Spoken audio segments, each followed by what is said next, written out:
Hello everyone.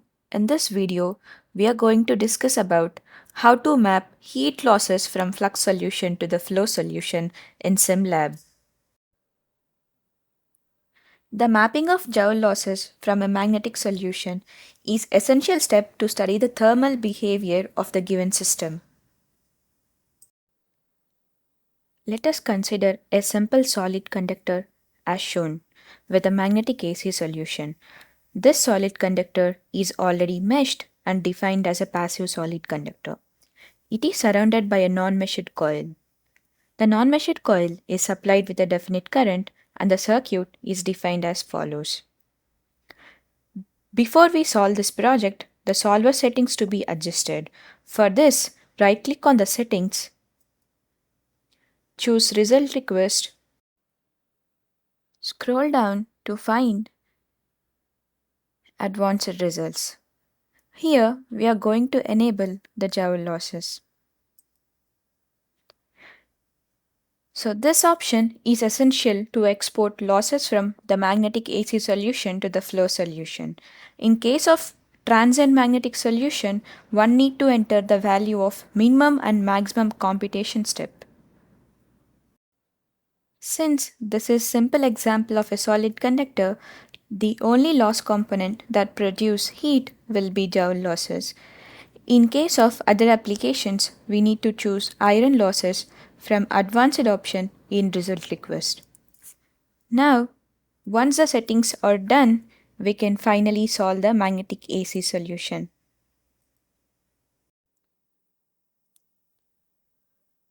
Once the steady-state AC solution is solved, the results are automatically displayed as shown in the window. From the result window, we need to choose D-loss V component. For this, you need to go to Component, choose D-loss V. Now, this D-loss V component represents the losses and we need to export this result as a first step in the mapping process. To export this, go to File menu, choose Export, choose Results. Here we have three different ways to export the results. Using node ID values, using node ID and LC values, using XYZ values. Today, I am going to choose XYZ values method. For this, I let my coordinate system to be global. Now, make sure you choose the text file option enabled and give your own table name. Select selected entities and float in export for and format options, and finally click on the body where the DLOS V component is present and click on OK.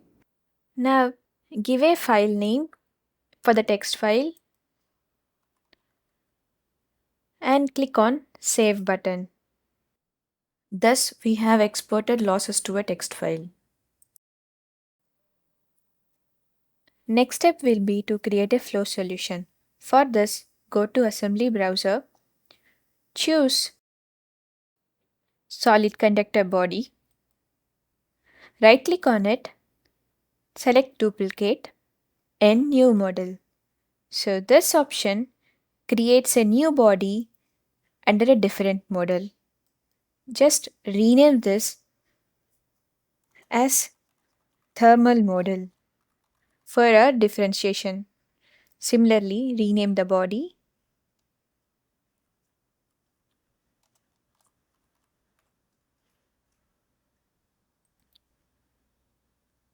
Now go to Mesh menu. In the Modify section, choose Elements, click on Modify button.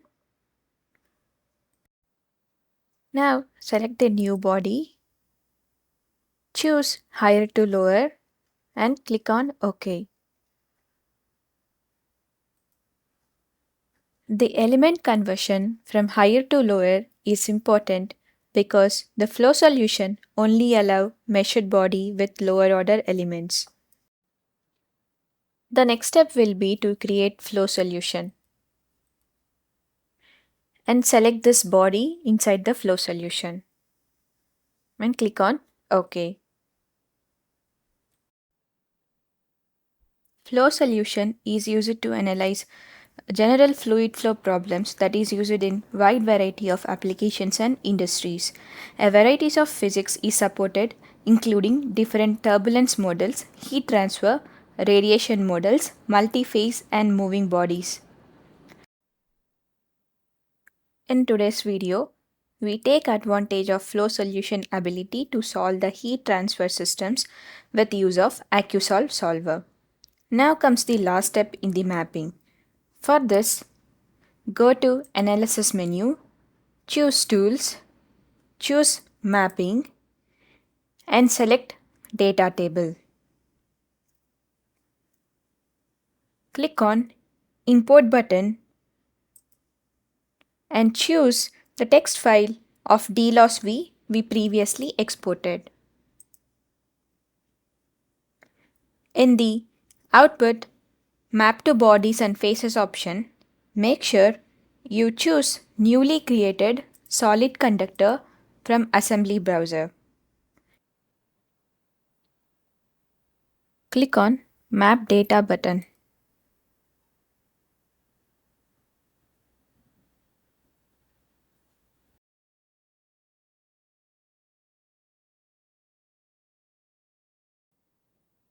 Now we have successfully mapped losses from steady-state AC solution to the flow solution. We can see the heat source contour just by right-clicking on the boundary conditions on heat source and click on Show Contour. We can also see the amount of heat source by clicking on Total Heat Source.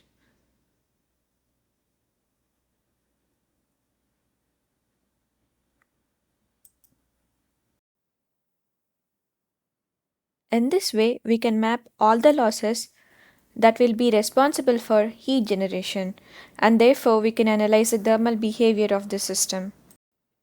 At last, you can define the other boundary conditions like the initial condition of the body,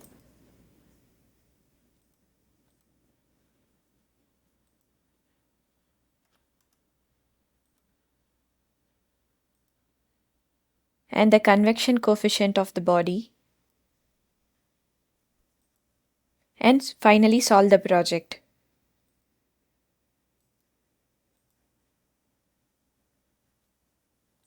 Once the flow solution is solved, you can see the result window with the temperature displayed on the screen. Thanks for watching this video.